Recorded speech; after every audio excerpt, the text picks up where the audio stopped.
Wala pa may kumpirmasyon kung positibo ba ang tulo ka mga patients under investigation sa Davao Region. Karon pa lang nagpahigayon na og contact tracing ang Department of Health sanglit aminado ang ahensya nga palisuray ang 100% contact tracing. Ana ang report ni Argil Relator. Anaa na sa 64 ang nailana sa tracing team sa Department of Health 11 nga mo'y nakahimamat sa unang nagpositibong kaso sa COVID-19 sa Davao Region. Kinsa anaa sa stable condition karon sa Davao Regional Medical Center sa Tagum City, Davao del Norte. Nailana sab ang napulo ka mga nakaistoryan ini sa ilang lugar. Hinoon, asymptomatic o walay gibating sintomas ang mga identified nga close contact sa pasyente. Naapay challenge with getting the manifest from quarantine. So gihangyo na namo ang quarantine to request this from the airline. Unya, nagingon ang quarantine nga they will give it to us as soon as it's available. But the list is supposed to contain about 44 at least nga mga tao.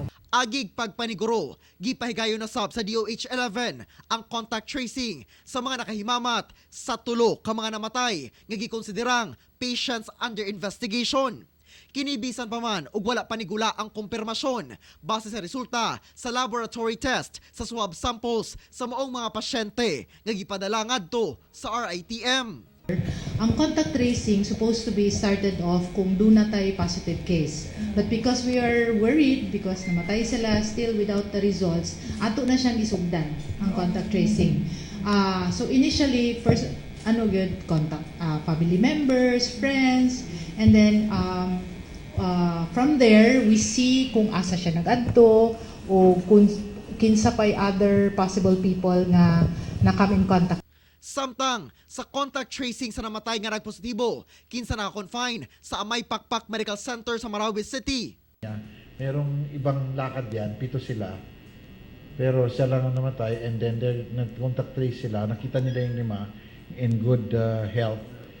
But yung isa, pumunta pa ng Cotabato. They're really doing their best already. Duha sab matud pa ka Malaysia nationals ang ana karon naka-isolate sa maong ospital. Pero ang masama nun, merong positive sila sa Cotabato City at saka 2 sa Amay Pakpak. These 2 people are from Malaysia. Yung 2 from Malaysia, not Filipinos. Pero yung Pilipino. Gipasabot sab sa DOH ngadto sa katawhan nga dunay ginasunod nga protocol sa pag-anunsyo o galing dunay positibong kaso o namatay sa ilang lugar. Sa Department of Health, the announcement will start at the Secretary of Health will declare kung kinsa gyud tong mga positive cases. So dili may moingon nga iuna namo dire.